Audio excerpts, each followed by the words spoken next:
Hi everyone and welcome to what is going to be a quick and honest review of TVF's humble and path-breaking show Panchayat.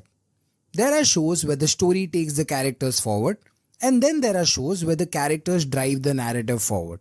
Panchayat is one of those shows where its writers probably come up with themes and situations and the characters take the ball and run with it.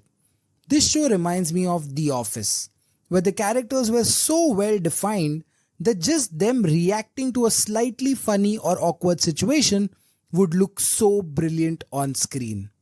So this review will focus on character arcs and journeys and not so much on the story, as it would be difficult to critique this story honestly without giving you any spoilers as promised on the thumbnail. If you have clicked on this video and are interested in knowing about season 3, I am assuming you are a fan of the show and have watched the first 2 seasons. Now let's get into it. One of the criticisms that I came across in an article online was the first 2 episodes of this season are a bit slow, which is not entirely wrong but not entirely fair either. It's all about continuity. Remember how season 2 ended? And if you don't, I highly recommend binge watching season 1 and 2 before you get into season 3. But season 2 ended with a big tragedy.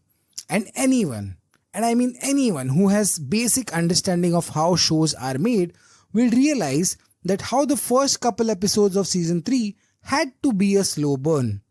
You simply can't transition into the happy-go-lucky theme of the show after you have gone off and killed a character. Speaking of which, a big shout out to the amazing Faisal Malik aka Prahlad Cha, who you will remember from Gangs of Wasseypur if you are a true Anurag Kashyap fan.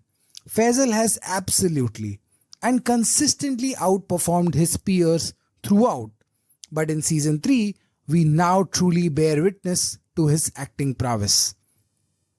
Coming back to season 3, we now see Bhushan aka Banrakas unleashed as he attempts to steal the title of Pradhan Pati.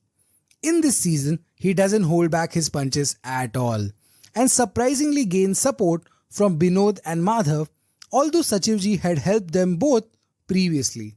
We also get introduced to Khusboo, Vikas' wife, and get a sneak peek into their married life.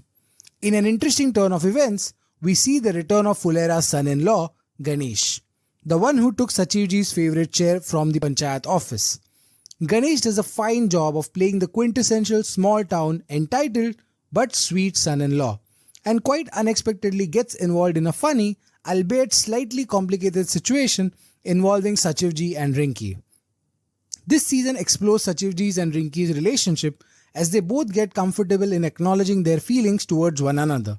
Their interaction provides the much needed relief as the animosity between Pradhanji and Bhushan, backed by MLA Chandrakishore Singh, intensifies.